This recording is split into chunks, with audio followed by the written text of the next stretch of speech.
Chi sono? Già rispondere a questa domanda è piuttosto difficile perché credo che, come mi ha insegnato la mia esperienza personale, professionale e politica, ognuno di noi è insieme tante persone, tante situazioni, tante esperienze. Io comunque mi chiamo Aureliana Alberici e sono adesso in questo studio dell'Università di Roma 3, dove ho svolto e continuo a svolgere la mia attività di professore universitario che si occupa di lifelong learning, di educazione degli adulti, di competenze per la vita e per il lavoro.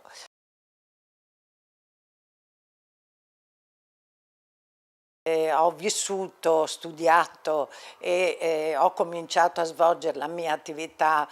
professionale ma anche politica in una città straordinaria come era Bologna degli anni 70. Ho studiato all'Università Alma Mater di Bologna e ho avuto la fortuna, devo proprio dire, di incontrare dei professori, delle professoresse, degli insegnanti, dei maestri straordinari che mi hanno dato la possibilità di avere fiducia nelle mie capacità e che mi hanno dato soprattutto una forte passione per lo studio, per la ricerca e per una curiosità per la scoperta. Sono stati anni in cui io ho sviluppato, ho avuto la possibilità di entrare in quello che io considero il grande tesoro del sapere e della conoscenza e nello stesso tempo di tuffarmi nella realtà sociale, economica, politica e culturale che caratterizzava quella fase della vita nella mia città e anche più in generale in Italia. Non è un caso poi che io consideri estremamente importante il mio incontro con gli studi marxisti e in particolare il mio incontro con Gramsci, perché proprio in quegli anni io ho deciso di dedicare la mia attenzione per la mia tesi di laurea ad un tema che alla fine degli anni 60 era ancora abbastanza circoscritto nell'attenzione degli studiosi, in particolare al concetto di egemonia e al ruolo della cultura e del sapere nella formazione e nel pensiero di Antonio Gramsci. Ho fatto quella tesi proprio sul concetto di egemonia e sul ruolo della cultura nei processi di sviluppo e di crescita delle popolazioni tradizionalmente più emarginate a partire dalla elaborazione gramsciana, e ho un ricordo estremamente bello e importante della possibilità che questa ricerca, negli anni in cui molte opere su Gramsci ancora non erano state edite, di poter cercare i suoi scritti e di poter cercare tutte le testimonianze relative allo sviluppo del suo pensiero nei centri, certo nelle biblioteche, ma soprattutto nel territorio, per esempio nelle sezioni del Partito Comunista Italiano, che avevano allora una capacità molto grande di raccogliere documenti, testimonianze, libri e di offrire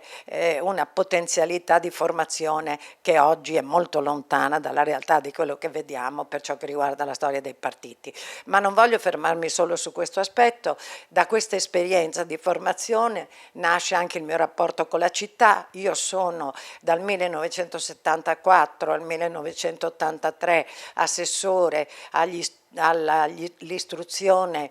e anche all'università nel comune di Bologna, in anni magici in cui abbiamo costruito tutta la esperienza che poi diventerà un riferimento anche a livello nazionale per le scuole dell'infanzia e per il tempo pieno e per lo sviluppo della formazione superiore e la qualificazione degli studi universitari. Di lì quindi la mia passione per la politica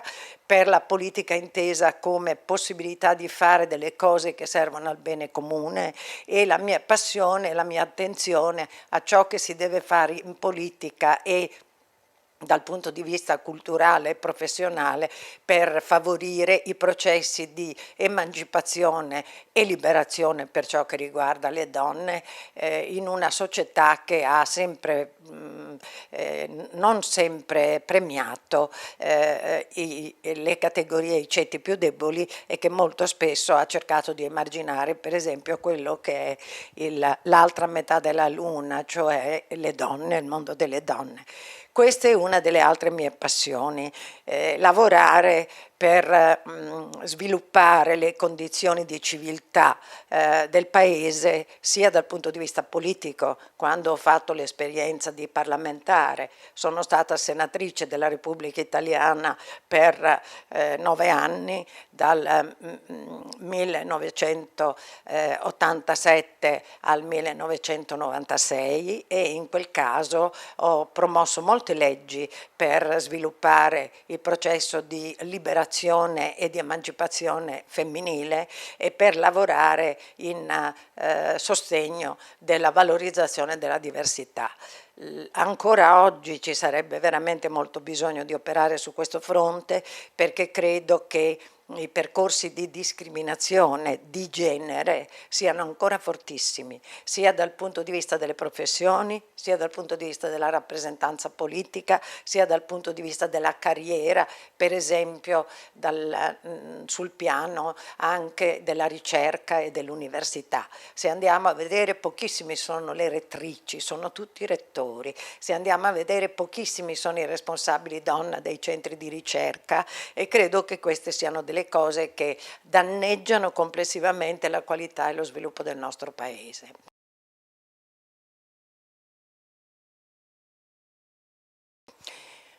Ho avuto delle difficoltà in questo percorso che io considero un percorso molto bello e anche avvincente per quel che riguarda l'esperienza della mia vita. Sì, forse la difficoltà maggiore è stata che ad un certo periodo della mia vita io ho fatto una scelta di vita molto coinvolgente,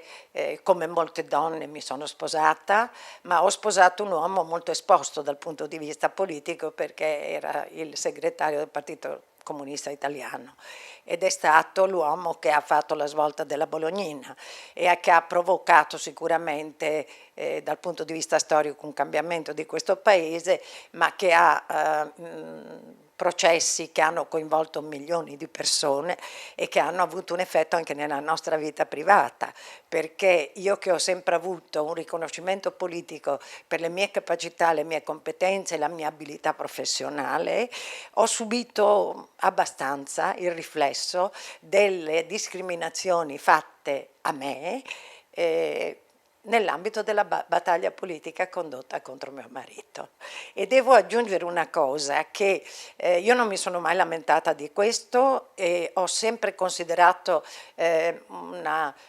l'ho sempre considerato un aspetto a cui io potevo fare fronte con le mie competenze e la mia capacità senza bisogno di riconoscimenti strani, ma devo dire che per avere autonomia in quel momento anche all'interno del mio partito, che era il Partito Comunista, io per esempio avrei dovuto per principio differenziarmi dalle idee politiche di mio marito, allora sì avrei avuto consenso, ma non mi piaceva, prima perché le condividevo, secondo perché ritenevo che fare politica fosse una cosa più seria. Forse questo è stato il momento più difficile, però quando io ho lasciato il Parlamento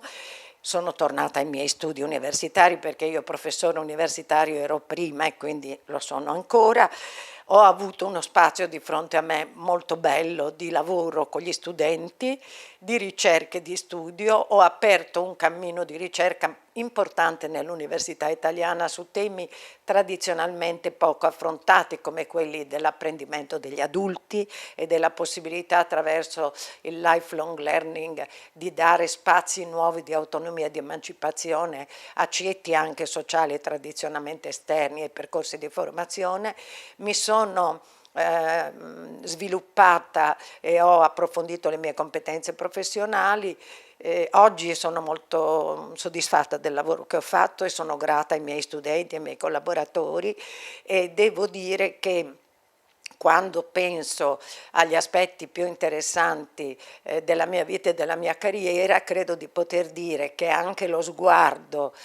della politica che io ho sempre avuto presente mi ha molto aiutato a fare ricerca scientifica in modo diverso dalle tradizionali barriere disciplinari dell'accademia. Questo è il rapporto più bello fra politica e professione che io posso evidenziare, e sono molto convinta che anche questo mi ha portato negli ultimi anni a mettere insieme, perché far politica vuol dire mettere insieme per un progetto, molte università italiane, adesso sono 33, in un network nazionale che io presiedo, che si chiama RUIAP, Rete Universitaria Italiana per l'Apprendimento Permanente, con l'obiettivo ambizioso di far concorrere queste università ai processi di valorizzazione del capitale umano e del capitale sociale, a partire dal ruolo e dalla funzione che l'istruzione, la cultura e il sapere possono costituire come progetto di liberazione per gli individui e per la collettività.